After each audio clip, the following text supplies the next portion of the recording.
Hey everybody, it's Andrew back again. I have something pretty interesting. We don't see a lot of 13-inch convertibles. I think Dell makes one in terms of their business line, the Dell Pro Plus line. I think we have a few others out there, but not that common.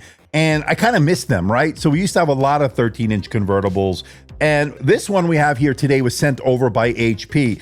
And it's called the HP EliteBook 8 Flip G1i. And this is a 13-inch convertible laptop, and so far it's been really good. It's got a matte finish on its display, very minimal glare, if any, in terms of glare and reflection. They did a great job there. There's a couple of things I wish they would improve on this. We'll get into. It's got an amazing keyboard. It's got a great touchpad, very responsive.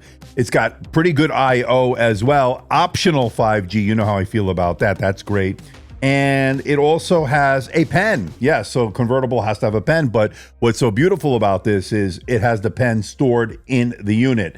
That used to be with the yogas and stuff, remember? Very convenient. You want to jot down a note, sketch out a diagram in the field. You have that option. You don't have to worry about losing it. It charges really fast. So a really good solution there. So I'm really liking the pen, especially the fact that it's embedded within the unit. That's really good. We're going to get into the specifics of this. It's got amazing battery life as a spoiler. We'll talk about that. So a lot going for it here, but we'll get into what I think is good and a few things I think they need to improve on. Hey everybody, it's Andrew, and this is the HP EliteBook 8 Flip 13 G1i. All new for 2025 coming up. All right, let's get this out of the box. So in the box, you get some documentation, product information, a Nestled Pen tip. We'll talk about the pen, which houses in the unit.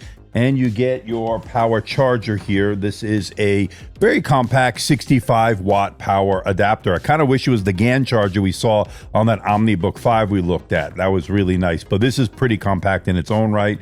And you get your power cord. And then, of course, you get the unit itself. Let's get to that right now. Okay, so this is the unit itself. This is a really nice all-metal design in this like almost frost silver type thing. I think glacial silver, something like that. I think that's what they call it. Really nice feel to it. Pretty substantial in terms of premiumness. I'm really loving this build here. So let's do the you-know-what test, of course. Let's switch angles here, and yes, you can do it. Not something you can always do with a convertible. And right off the bat, I'm noticing a matte finish here on this display. It's almost like a nano texture type thing. I love the way HP does these in terms of the matte finish. Very minimal glare and reflection, so that is really, really good. Now, this does have an IR webcam, but we'll talk about that in a little bit. But I did already set it up a little bit, so I wanted to run some tests. So brightness is very good. Everything is looking good on this display. We'll talk about that in a moment. We have a glass precision touchpad that works very well. The display is 1920 by 1200. It is a 60 hertz display, and I wish it was a higher refresh rate. Let me go to that in a moment here.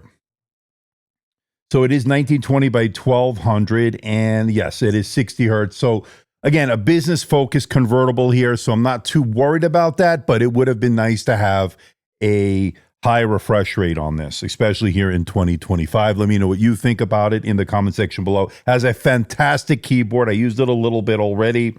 Love typing on that. Got a nice backlight on it, and like I said, a very responsive touchpad. So very, very impressed so far. Let's get a measurement of the weight. All right, with just the laptop alone, we're looking at 1.445 kilograms, and that is 3 pounds, 3.0 ounces. So that is the weight so far. Again, convertible here with the power charger and the power cord. You're looking at 3 pounds, 13.4 ounces. And in kilograms, that would be 1.742 kilograms or 1,700, it looks like 1,743 grams all in. Not too bad. A little bit of heft, but of course, with the convertible, it does weigh a little bit more than a standard traditional clamshell, but I will take that any day of the week. It is travel friendly and does have pen support. All right, so this being a 2-in-1 convertible means you could put this into the different modes. You've got the clamshell mode, which is the laptop mode, and then of course you could put it into the tent mode. This is great for presentations, obviously if you're using it at home, maybe even recipes in the kitchen. And then of course you can go to the presentation mode or stand mode right there. And then of course you could use the tablet mode, and again, a little bit over 3 pounds or so. You can use it, take notes with it, and obviously gets a little bit heavy. So I would definitely not use it long term like that. Again, over 3 pounds here. So pretty good overall. Now, one of the benefits of having this pen stored in the unit, not only does it charge there, it only takes seconds really to get you a nice charge, but maybe a few minutes for a full charge, maybe even sooner than that. This pen allows you to take notes, and I love the fact that it is stored in this unit, right? So you don't have to worry about losing it. It's convenient. It's there, and then you can just put it in, say, into the tablet mode here, and just take notes, sketch out artwork, do whatever you need to do with the pen. So that is looking pretty good so far. And again, as a tablet, I would like use it on my desk and just take notes and so forth. I really like this. Good idea here. It's sort of reminiscent of what we saw the yogas in previous years when they used to store them inside the unit. This brings that back, and they do a really, really nice job there. Fits beautifully right there. I like what they're doing. Now, one feature that I really like, especially in a convertible, is the pen loss alert. So if you're about 10 steps away and your pen is not housed in the unit, you'll get an alert on your My HP app, and it'll tell you, the pen is not with you, and it tracks the pen, right? So it knows when it's there and when it's not, so you don't lose the pen, or you at least reduce the chances of losing the pen. Again, it stores and charges, it's embedded here, so I like that, but I like having this extra feature to make sure you don't lose the pen. All right, let's get a look at the ports. And on the left side, you got an HDMI 2.1, two Thunderbolt 4 ports. They are full function, so that's USB Type-C, so I like that.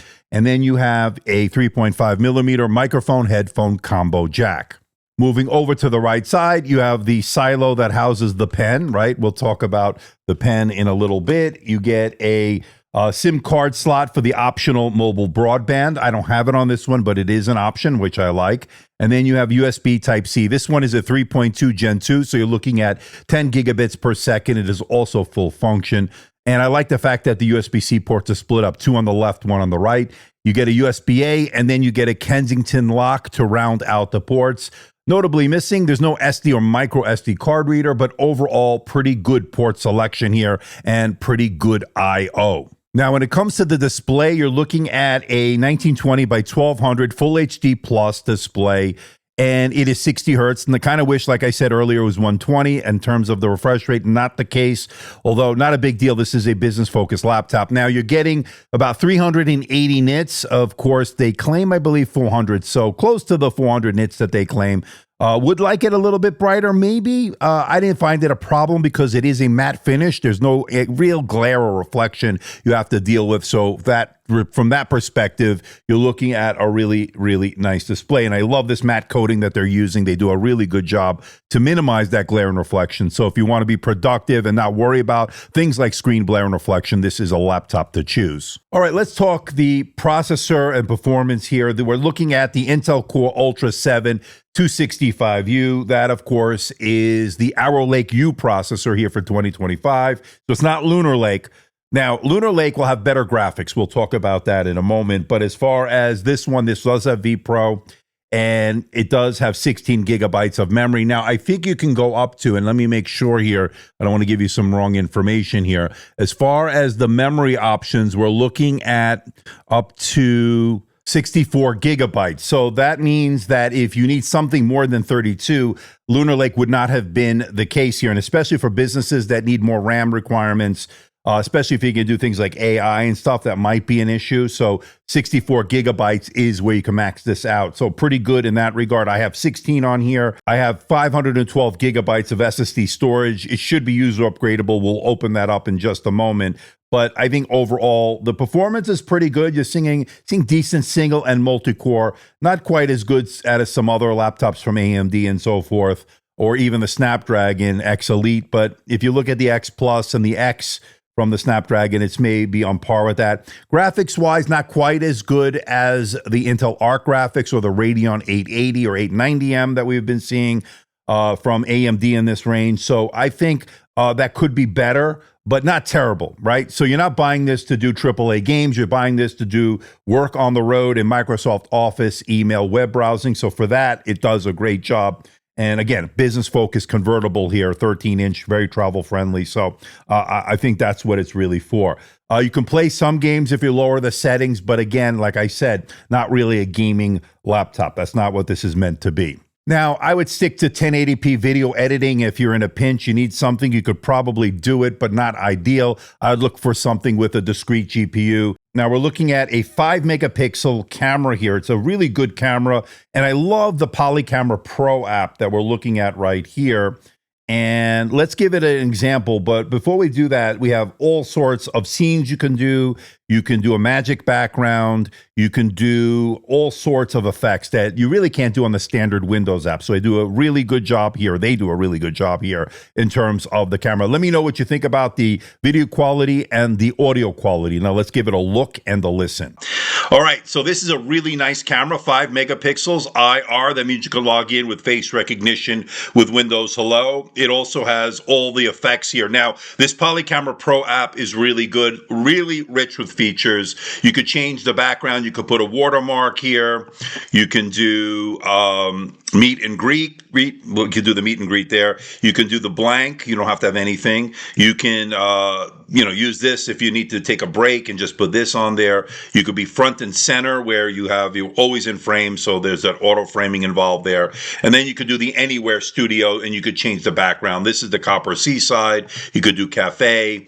You can do the living room. You can do the office. I think you get the idea here. So a lot of really great ideas here. Great options here for the user when it comes to this camera. Let me know what you think. And maybe also most importantly, what about the audio from the microphones? How does it sound? Let me know in the comments section below. Now, one of my favorite parts of this convertible is this amazing keyboard. Now, it's got a gray background on it, so it actually stands out from the rest of the silver. So it's easy to see the keys is what I'm trying to say. And they're comfortable, good key travel, good tactility, overall great feedback, very comfortable for typing out documents, emails, and the like. I did my typing test on it, really good results. I type very fast and very accurately on this amazing keyboard, one of the best parts of this convertible. Let's give it a listen. This is how the keyboard sounds.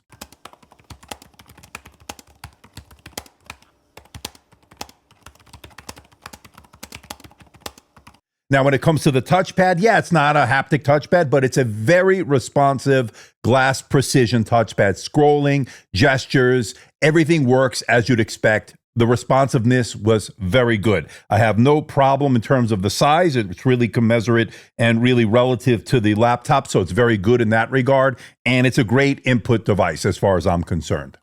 Now, when it comes to battery, we're talking about a 3-cell 62 watt-hour battery, and that is that's not huge, but for a 13-inch laptop, it's not a bad size. It's on the larger size, and it did excellent. So it did 19 hours and 44 minutes on the PC Mark 10 Modern Office test, which is a mixed-use test, so it blends a bunch of different tasks you're going to do during your workday, and that's really excellent. And then if you want to do video playback, I got 19 hours and 34 minutes on that test. So overall, battery life has been excellent. So if you're going to go on a transatlantic flight or you're going to a transcontinental flight, you're going to have enough juice to last you through the business trip. And when you get to your hotel, you still have plenty of juice left over. Go watch a couple of movies on the airplane. So that is not going to be an issue. Really great battery life. And of course, we're looking at a 1920 by 1200 display. It's only 60 hertz, so you don't have to worry about 120, which would eat into the battery life. You don't have OLED here. You don't have to worry about those things. So this is going to be the more power efficient, especially for something like this to keep you productive on the road. Having the 5G option as well is really good because you can be always connected as well on the road and not have to worry about the hotspot or having to worry about data caps and stuff like that, or doing a connection to your smartphone where that can be kind of kludgy sometimes. So I think this is a really great travel laptop and it has great battery life. We're looking at audio by Poly Studio and their dual stereo speakers, and I think it sounds pretty good. Pretty overall good volume and good mids and bass. I would say for a 13-inch convertible like this, pretty impressive. Let's give it a listen, and you let me know what you think in the comments section below.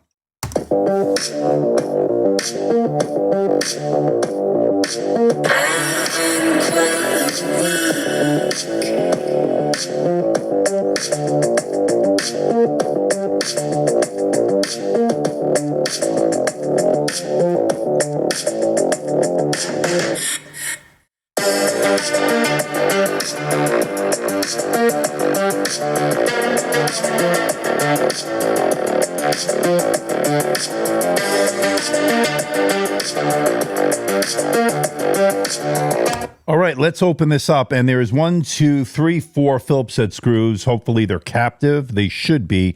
Typically these business laptops do have captive screws, and it looks like that's the case here. And there's 4 of them. Hopefully there's no screws or anything up underneath these rubber strips there. So let's hope for that's the case. And let's get the third one here. Loosen that. And here's the fourth one. Sure it's loose. And then let's see if we can pry this open here. So let's do that. Got it started there. And that is it. So very easy. So the IT departments take notice. It is very easy to get inside there. Nice metal bottom plate there. Now, when it comes to the RAM, of course, this is not Lunar Lake where you have it integrated on the system on a chip, but rather it's soldered into the motherboard, more traditional here with Arrow Lake U here. So as far as that, you can go up to 64 gigabytes. It's very fast memory, and it'll certainly be there for you. It's dual channel memory as well, for those wondering. So that is the situation with the RAM. Now, of course, the SSD is user upgradable, and of course, that is pretty good. I have 512 gigabytes of storage on mine, and as you can see from the reads and writes, certainly fast enough what you need this convertible laptop to do. And then, of course, when it comes to wireless, you're looking at a Wi-Fi 7 Bluetooth combo card that is slotted in. It's not soldered in, so if you need to upgrade it down the road, you have that option. And you could also go with the optional 5G modem. There's a slot there for that. So again, there's a lot of interesting features here, and the battery itself is theoretically changeable and swappable. Of course, that is a 62 watt-hour battery. So overall, good job there by HP. Okay, so I'm doing my thermal testing here. So I noticed a hot spot on the keyboard. Not overly hot, but it did get hot when it was under a heavy load. In terms of what I'd like to see it got a little bit more than I'd like. And on the underside, I found the hot spot as well. Now, I think the culprit here is the single fan rather than a dual fan cooling solution. So unfortunately, they went with a single fan here, and I think they needed that second fan to help cool it down. Although, that being said, when I'm in the balanced or optimized mode or whatever they're calling it, I think it's the HP SmartSense, really not much of an issue in terms of overheating or fan noise for that matter, as far as that is concerned. But it's when you're pushing it under heavy load is where you're going to start to see it get a little bit warm for the liking. So just want to keep you aware of that. Now, fan noise was not an issue in terms of under heavy load. Again, 38, 39 decibels, which is excellent. It's not very loud, but I just noticed a few hot spots. I think that it would have been better to use a second fan on this. That's just my opinion. Let me know what you think in the comments section below.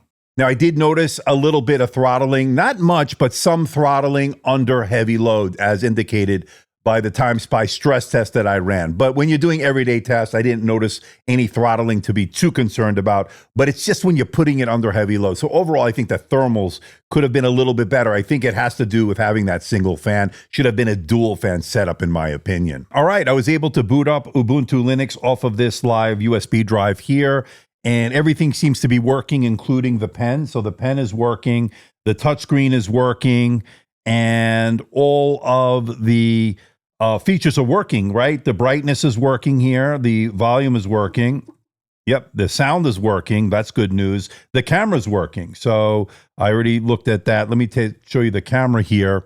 And yeah, the camera is working there. There's loaded in. So you can see there. So that is working. All right, so that is looking good. I'm happy with that. So let's go to the website here. Let's go to my website, amdtechreviews.com. Looks like everything is working, and yep, the touchscreen is working. So scrolling on the touchpad, everything is as it should be. So no hiccups here. Good job, HP. Good support for Linux. And I am happy to report that. So very good. If you want to run Linux on this, you have that option.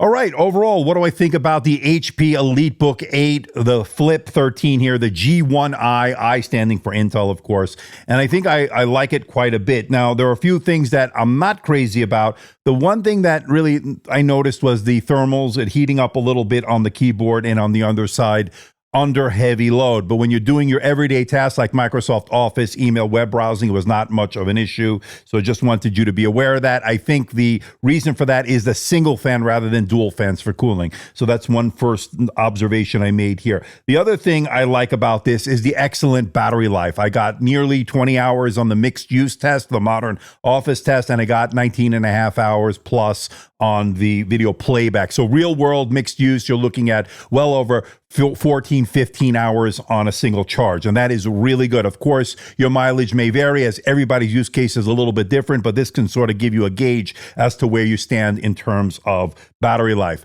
Now, it does support fast charging with that included pretty compact 65-watt power charger. Now, performance with the Arrow Lake U on this was okay in terms of single multi-core performance. Doing everyday tasks like Microsoft Office, email, web browsing, all worked well. I had no hiccups, no slowdowns. I wouldn't call this a speed demon. It's not meant to be. It's a travel laptop that makes you productive on the road. I like the fact that you can get this with the optional 5G modem in this, so that's going to give you that always-on connection, so that's really good. I like the Full HD Plus matte finish here on this display. 60 hertz, kind of wish it was 120, but with a business convertible, I kind of understand where they're going here, maximizing battery life by going with the 60 hertz. So that's one little area I think they could have gone to the 120, or at least give us an option for that. Or maybe even give us an option for higher res, maybe OLED display. Maybe they're saving that for the higher tier models. But this has got a very premium all-metal build. It's got an excellent design. It's thin, it's light, and light enough, I should say, to take with you on the road. I love the pen and the fact that it's housed and stored in the unit itself, so you don't have to worry about losing it. It charges there very quickly, and it allows you to jot down notes, do some artwork, or sketch out some diagrams if you're on the road without having to fumble, look for a pen. I love that. Pen worked well. I had no issue with that. Now, as far as the convertible, you can put it into the different modes, the tent mode, the stand mode, or presentation mode. Of course, you could put it into the tablet mode for use with the pen, and then, of course, most of the time, I use it 90% of the time in the laptop mode, as you see here. So that is what I'm seeing here with this HP. Now, the EliteBook 8 is a great deal here. I also have the 14-inch and the 16-inch coming, so stay tuned. I will show you more of that from this HP EliteBook 8 line. Now, pricing is commensurate with other commercial laptops, business-focused laptops, so it's not going to be consumer pricing here, so just keep that in mind. Companies tend to buy these in bulk and will get discounts from HP, so just bear that in mind. So that is something you need to look at when you see the price and say, well, why is it so high and so forth? That is just what it is in terms of business laptops. But again, HP runs sales and they will sell these in bulk, so just keep that in mind. Upgradeability is very good here. I like the fact that you could change out the modem in terms, or the, I shouldn't say the modem, I should say the wireless LAN, which is the Wi-Fi 7 card, Bluetooth combo card. You can swap out the SSD, so it's user upgradable. You can even swap out the battery theoretically here, so that's good. Now, because this is Arrow Lake U, you can go above 32 gigabytes, which was a limit, of course, on Lunar Lake. Of course, the graphics are not quite as good on this as it is on Lunar Lake, so just keep that in mind. But you're not really buying this for its graphics power. You're buying this for its longevity and its ability to be productive on the road. So what do you think about it? Let me know. I think it's a really great 2-in-1 convertible, especially in the 13-inch category. We don't see a lot of them. I love this form factor. Let me know what you think in the comment section below. So please hit the like button, please subscribe, please share this video. Don't forget to leave a comment in that comment section below. Now, if you are a casual viewer of my content, as you know, we're making our big push for 300,000 subscribers. Why not hit that subscribe button? It doesn't cost you anything, and it's going to help support the channel. We're making our big push, so I do really appreciate that. If you're going to buy something like the HP EliteBook 8 here, this Flip 13, check out the links in the description below. Yes, they are affiliate links. No, I do not get a huge commission, a small commission that helps keep the lights on here in the studio. So until next time, this is Andrew, and I'll see you in the next video.